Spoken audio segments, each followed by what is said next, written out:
സംസ്ഥാനത്ത് ഇന്നും ഇടിമിന്നലോട് കൂടിയ വേനൽ മഴയ്ക്ക് സാധ്യത. മധ്യ തെക്കൻ ജില്ലകളിലും വടക്കൻ ജില്ലകളുടെ മലയോര മേഖലയിലുമാണ് കൂടുതൽ മഴ സാധ്യത. അടുത്ത 3 മണിക്കൂറില് കേരളത്തിലെ 11 ജില്ലകളില് ഇടിമിന്നലോടുകൂടിയ മഴയ്ക്ക് സാധ്യതയുണ്ടെന്നും കേന്ദ്ര കാലാവസ്ഥാ വകുപ്പ് അറിയിച്ചു.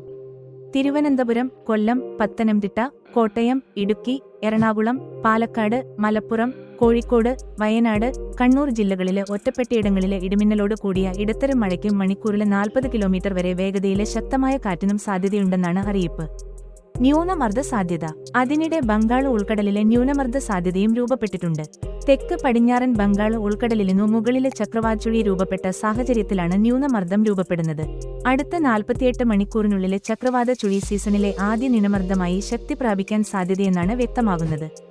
2025 ഏപ്രിൽ 6 തിരുവനന്തപുരം, കൊല്ലം, പത്തനംതിട്ട, ഇടുക്കി, പാലക്കാട്, മലപ്പുറം, വയനാട് എന്നീ ജില്ലകളിലാണ് മഞ്ഞ അലർട്ട് പ്രഖ്യാപിച്ചിട്ടുള്ളത്.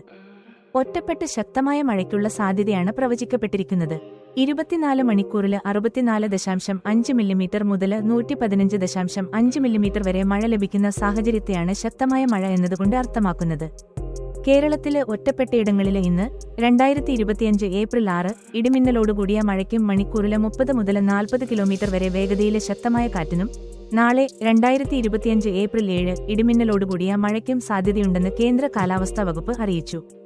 കേരള, കർണാടക, ലക്ഷദ്വീപ് തീരങ്ങളിൽ ഇന്ന് 2025 ഏപ്രിൽ 6 മത്സ്യബന്ധനത്തിന് തടസ്സമില്ലെന്ന് കേന്ദ്ര കാലാവസ്ഥാ വകുപ്പ് അറിയിച്ചു.